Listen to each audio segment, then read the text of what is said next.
Beal Ceal, New World, Lone Wolf, by Roman Gallegos Jr. and Nolan Gallegos. Chapter 1. The Bitter Perfect Life. In the heart of downtown Dos Amores, where towers of glass and steel scratched the clouds and neon signs flickered like restless spirits, there lived a man named Anthony. By every outward measure, his life was perfect. A steady job at the glassworks of Vela, a devoted wife named Linda, 2 children, Susie and Tommy, and a circle of colleagues and friends who admired him. To the city, Anthony's life was enviable. But Anthony loathed his existence. He rose each morning to the sounds of streets humming with engines and the clamor of merchants in crowded plazas. His apartment overlooked the busiest avenue, and yet he felt caged. Linda moved through the rooms with her gentle hands, her soft voice echoing like music he did not want to hear. The children laughed and played, leaving toys and treasures in every corner. He watched them and felt only irritation, their noise, their need, their expectation.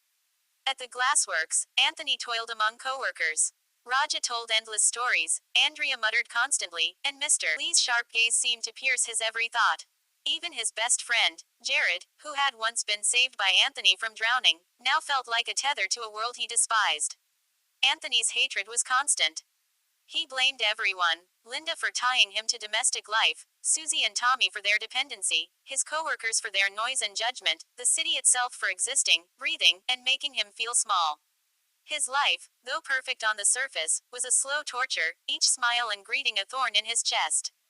He found small solace in the silent garden, a hidden courtyard in the city where broken statues leaned against moss and ivy. The garden whispered of calm, but even there, his mind churned with fury. He imagined smashing the fountains, breaking the statues, letting his rage have form.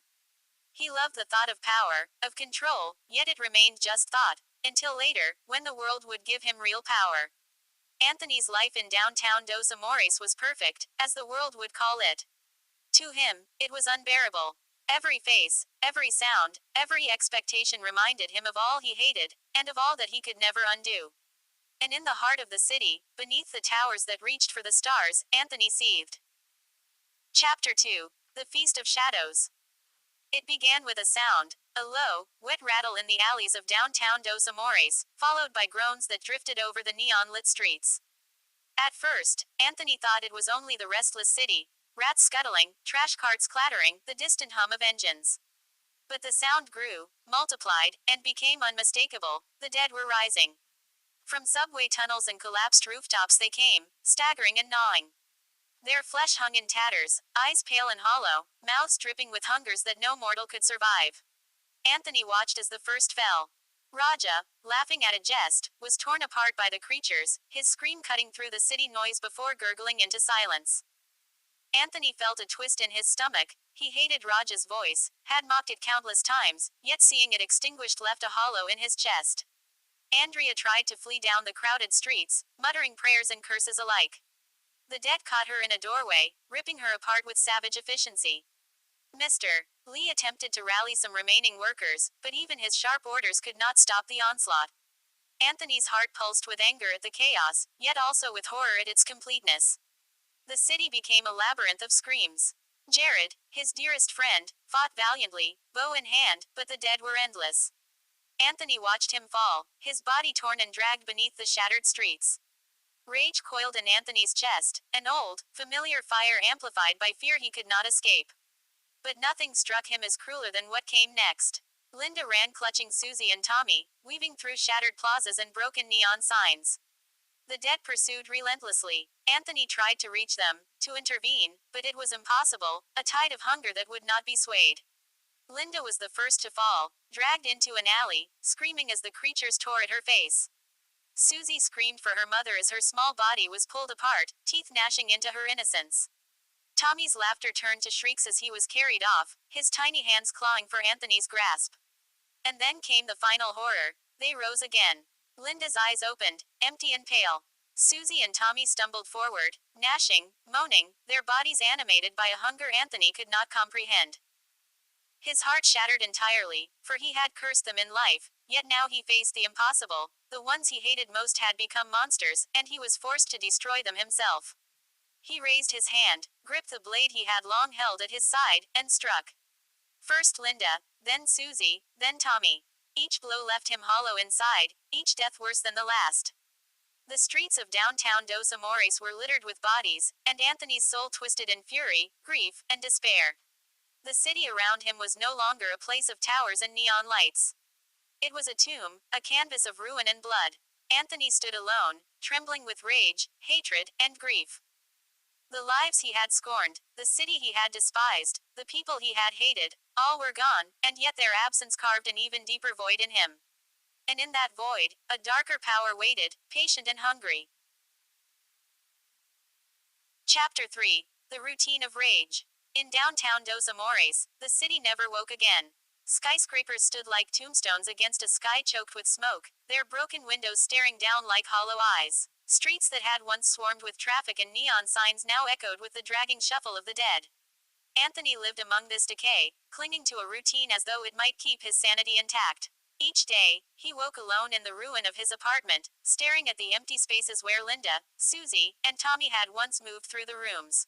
He cleaned the same pistol, sharpened the same axe, and set out into streets crawling with the undead. His days became a cycle of slaughter. The pistol barked in alleys, sending echoes bouncing off glass towers. The axe split skulls in abandoned subway tunnels. When ammunition ran low, he used the city itself, shoving corpses into burning wreckage, crushing them beneath fallen beams, or slamming them against shattered glass until the shards tore them apart. The environment became his ally, his tool, his weapon. Each kill was an outpouring of hate. He hated the zombies. He hated the city. He hated his neighbors, his friends, his boss, even his family, because their deaths had left him behind. But more than anything, he hated himself for surviving. And yet, in the thick of battle, there was a sick clarity. Rage sharpened his focus. Hatred guided his hands. When a pack of zombies clawed their way from a collapsed cafe, he felt terror twist in his gut, but also exhilaration. The pistol cracked, the axe rose and fell, and the blood-slick pavement told the story of his fury. The city became his arena. Burned-out cars offered cover. Cracked fire escapes gave him higher ground. Neon signs still flickered in the distance, painting the undead in ghostly light as he cut them down. He had no power beyond his own strength, no gifts beyond his rage. But still, he lived. At night, when the city fell into its dreadful silence again, Anthony returned to the emptiness of his apartment. He would collapse in the same chair, staring at the shadows of a family that no longer existed. The blood still clung to his hands, the screams still rang in his ears, and his heart burned with the same relentless hatred. He despised the world for taking everything from him, yet he despised it more for leaving him alive to endure it. Downtown Dos Amores, once a city of endless promise, had become nothing more than his crucible of rage. Chapter 4. The Dead Ends. The ruins of downtown Dos Amores whispered rumors to Anthony. In the ashes of humanity, half-burned notes, scraps of conversations, and blood-stained warnings hinted at causes for the plague. If there was a reason for the dead to walk, he thought, maybe he could carve meaning out of his suffering. Maybe he could blame something tangible, and not just the hollow air. The first lead was a fungus. A spore said to creep through corpses, rooting in the brain and sprouting hunger. Anthony tracked it to an abandoned greenhouse on the city's southern edge, where vines crawled over broken glass and the air stank of mildew. He ripped open skulls, searching for threads of green, but found only rot. Rage clawed at his chest as he smashed the greenhouse to ruins, axe-splitting clay pots, pistol-blasting panes of glass into dust. The second was a plant. Rumors of a crimson bloom that thrived in graveyards, feeding on decay, birthing the infection. He scoured cemeteries where broken headstones jutted like teeth, and dug until his fingers bled. He found nothing but worms writhing in the dirt. He howled into the night, the sound swallowed by the city's silence. Then came the animal virus. Notes scrawled in a scientist's ruined lab spoke of rats, feral dogs carrying the plague. Anthony chased vermin through alleys and tunnels, slaughtering them in a blind frenzy, but the dead did not stop. Their numbers only grew, and he knew it was another lie. Next, a parasite. Some whispered of worms threading through veins, unseen and unstoppable. He carved open corpses with surgical precision, searching for proof. The streets filled with the stink of butchered bodies, and still, nothing. His hope thinned into threads, snapping one by one. The final theory was the most human of all, a creation in a lab, a deliberate act of cruelty, unleashed like a curse upon the world. Anthony stormed through shattered research towers, flipping desks, torching papers, gunning down anything that staggered too close. He found nothing, only dust, broken glass, and corpses that would not answer his screams. And with each failure, something inside him rotted deeper. His hatred grew too large to contain, spilling into every motion. It was after the lab, on his return to the streets, that he saw it. A single zombie, alone, limping in circles near the edge of a collapsed fountain. Its jaw hung slack. Its movements were slow, unthreatening, almost pathetic. Anthony stared at it, and something inside him snapped. This one had not lunged at him. It had not stalked him. It posed no danger. But its very existence was enough. Enough to ignite every ounce of rage that had built through the lies, the failures, the endless searching. With a roar, he rushed it. The pistol barked once, twice, 3 times, shredding its chest. Then came the axe, over and over and over, splitting flesh, cracking bone, until there was nothing left but ruin. When the body finally stilled, Anthony dropped to his knees beside it, chest heaving, hands soaked in gore. He did not feel triumph. He did not feel relief. He felt emptier than before. Downtown Dos Amores offered no answers, only more silence. And Anthony, left with nothing but his weapons and his rage, found himself slipping further into despair. Each failed search hollowed him out. Each day without meaning made his hatred heavier. And though he killed to survive, and killed to avenge, he now also killed because there was nothing else left for him to do. Chapter 5. The Gift of Damnation. Anthony no longer woke with purpose. The ruins of downtown Dos Amores mocked him, its hollow towers whispering failure. He had hunted for answers and found nothing. He had killed until his arms shook, and still the dead kept walking. Rage had carried him this far, but now even rage seemed empty. He decided there was only one path left, death. The first attempt came when he threw himself into a horde. Their hands tore his flesh, their teeth sank into his shoulder, his side, his arm. He let them feed, feeling skin and muscle rip away, bones crunch beneath their hunger. At last, he thought, it would end. But when the horde scattered, his wounds knit together. He lived. The second attempt came with the axe. He cut his own wrists wide open, watching rivers of blood stain the cracked pavement. He lay back, eyes staring at the ruined sky, waiting for darkness to come.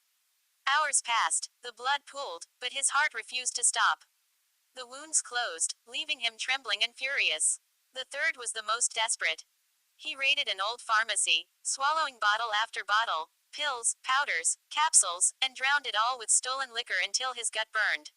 He collapsed in the corner of the shop, convulsing, vomiting, choking. Yet the next morning, his eyes opened. His body refused to die. Anthony fell to his knees in the street, his voice breaking as he screamed into the sky. Am I a man, or am I already one of them? Am I in hell, in a madhouse? God, why won't you let me die? The city answered with silence. But then the silence split. She came. Atilakapoka, the goddess of ruin, emerged like shadow woven into flesh, her presence a weight that pressed against his chest. Her voice slithered through his mind, sweet and venomous. I made this world, she whispered.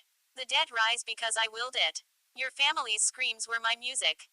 Their blood fed me. And now, you are all that remains. You hate, you rage, you despair, and I thrive on it. Anthony staggered back, hatred burning in his gut. But she raised a hand, and his body convulsed. His weapons fused to his flesh with her technology. The axe became his right hand, bone and steel intertwined. The pistol sank into his shoulder, its chamber feeding directly from his blood. His left hand flared, reshaped into a conduit of searing energy, a laser of pure destruction. His right eye burned and reshaped, glowing red as it shifted endlessly. Night vision, heat vision, infrared, electromagnetic waves, each layer peeling reality into new truths. A plasma cannon blossomed from his spine, mounted across his back like a predator's stinger. Its grenades pulsed with unnatural light, capable of incinerating everything within 50 feet, leaving only ash in a circle of death. And then came the curse that bound it all, immortality. He could not die. He would uncontrollably glitch out of death situations, but if his body would be torn apart, broken, crushed, she would just reincarnate him in the next breath. Death itself was denied him. You are mine, Atilakapoka declared. My harbinger, my storm. Anthony roared in defiance, but when the goddess tore open the fabric of the sky and cast him onto other worlds, his rage turned to bloodlust. The first planet boiled with molten seas, its surface crawling with serpent demon wreathed in fire. Anthony split them with his axe, burned them with his grenades, and laughed as they screamed. The second was an underground frozen wasteland, where giant spider corpses stalked on frostbitten limbs. He used his laser to melt through their shells, then finished them with the axe, tearing legs free in sprays of ichor. The third was a jungle of nightmares, swarming with parasitic beasts that fused with the undead. Their cries begged for release. One, with half its face still human, raised its hands and fell to its knees before him. Its mouth formed words of mercy. Anthony did not hesitate. The axe fell, and the body split in two. He killed because he had to. He killed because it was demanded of him. But most of all, he killed because in the slaughter, in the endless symphony of screams, he felt the only peace left to him. And though he loathed the goddess for creating him, he loved the gift she had forced into his veins. For in this cursed form, Anthony was no longer a victim. He was the monster the dead should fear. Then Atilakapoka spoke again, her voice like thunder across the stars. There are infinite worlds, infinite universes. I have already conquered many, and I will conquer countless more, but I need a general to lead my armies. You, Anthony, are my chosen. Your hate is endless, your fury without equal. Together, we will burn eternity. She tore reality open. Before Anthony yawned a portal, swirling with shadows and fire.